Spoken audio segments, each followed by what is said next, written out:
Now, as well as these two arguments taken from Lord's Day 29, first the analogy between the water of baptism and the bread and wine of the Lord's Supper, the analogy, and then second, the biblical names for the bread and the wine, as well as these two arguments from Lord's Day 29, consider briefly just four simple arguments which proceed from the idea of Christ's body.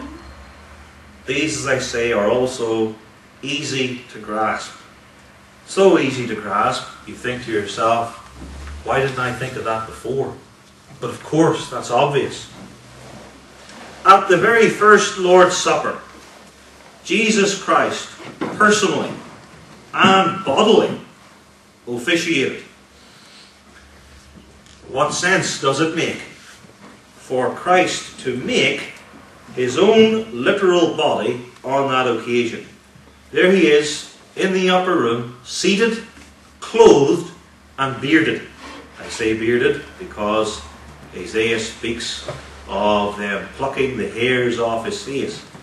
And I, for one, take that to refer to Christ's facial hair, as was the norm in first century Palestine.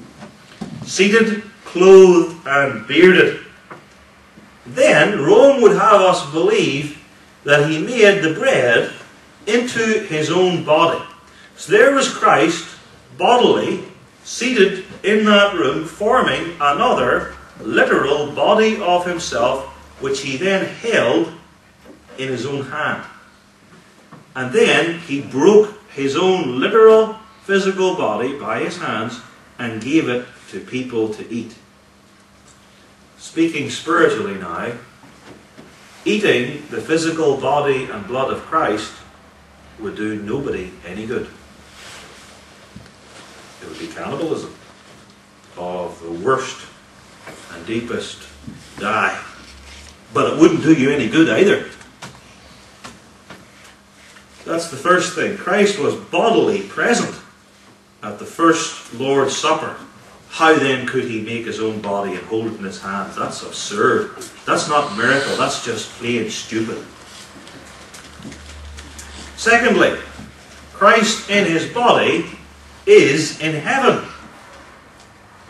Now, if Christ's body is literally formed every time the Lord's Supper is properly administered, Christ has many literal bodies on earth. This doctrine, and it is blasphemous as well as foolish, would have Christ bodily in heaven. And many, many thousands, and given 2,000 years of church history, hundreds of thousands, millions of bodies constantly being created on earth. This denies Christ's bodily ascension, taught in the Apostles' Creed, for instance, and explained in Lord's Day 18 of the Heidelberg Catechism. Christ's body was there in the upper room. He didn't make another body which he then broke and gave to the people to eat, another literal body. Christ's body, secondly, is in heaven. He doesn't have many bodies, with millions of them being on earth, created by priests over 2,000 years.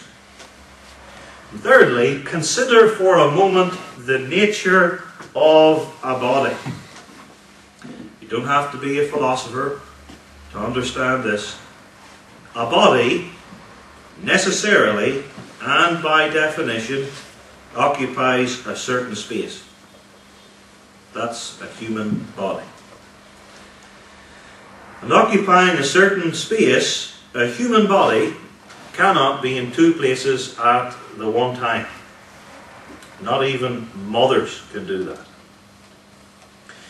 And then, if you say, well, Jesus Christ is glorified, he is in a heavenly body, and so his body's different and he's the Son of God, we say, no, it's still a body. Christ is joined, his divine nature to his human nature, inseparably forever. And it is still a human nature. He is still a man. He is a man in heaven. He will be forever a man. A glorified man, but still a man. And as a man, he has a glorified human nature, body and soul. And he cannot be in two places at one time in his body, never mind thousands and millions of places at one time. Here's another thing about the body of Christ. The body of Christ was conceived and born of the Blessed Virgin Mary, to say nothing else about that body. What he did in his body for 33 years on earth. Just that one thing, that he was conceived and born of the Blessed Virgin Mary. Bread is made out of flour. Therefore, it is not the literal body of Christ. Not literal, because of the analogy between the water of baptism, which isn't changed into the literal blood of Christ, and the two elements of the Lord's Supper. Not literal, because of the various names given to Christ's body and to Christ's blood in the Lord's Supper. And then third, not literal, because of the idea of body itself. Christ's body on earth at the institution of the Lord's Supper. In heaven because of the ascension. Only being in one place at one time.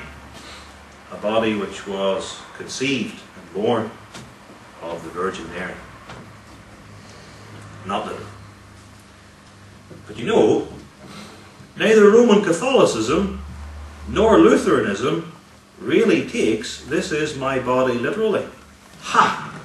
They don't really take it literally either. Rome's transubstantiation, "this is my body," for them means this is changed into my body.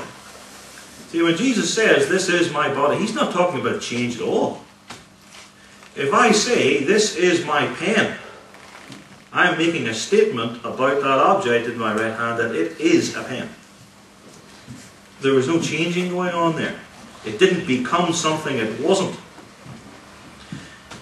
The Roman view has "this is my body," meaning this is my body, this is changed into my body, so that though it looks and smells and tastes and feels like bread in its accidents, it is really my human and divine nature in its invisible substance.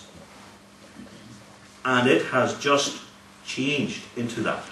You know, whether it's at the time of the words, or just before the words, or just afterwards, historically various Roman Catholic theologians have debated.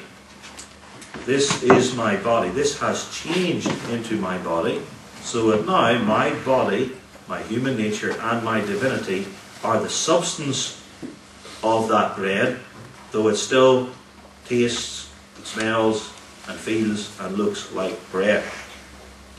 "This is my body," Rome says, gives the Roman Catholic priest power to work a miracle of transubstantiation, changing bread into Christ's literal body, blood, and divinity.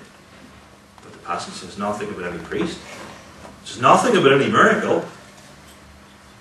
"This is my body," Rome says, means that this is now changed into Christ's body, such that a priest, where'd he come from, is now able to offer this bread and wine as a sacrifice to God. And you say, where do you get sacrifice from? He just said, "This is my body," and you're bringing in all this other stuff from outside, contrary to all the scriptures. Keep it out. Stick with the text. You're the one that's shouting, keep it literal, and stick with just what these words say.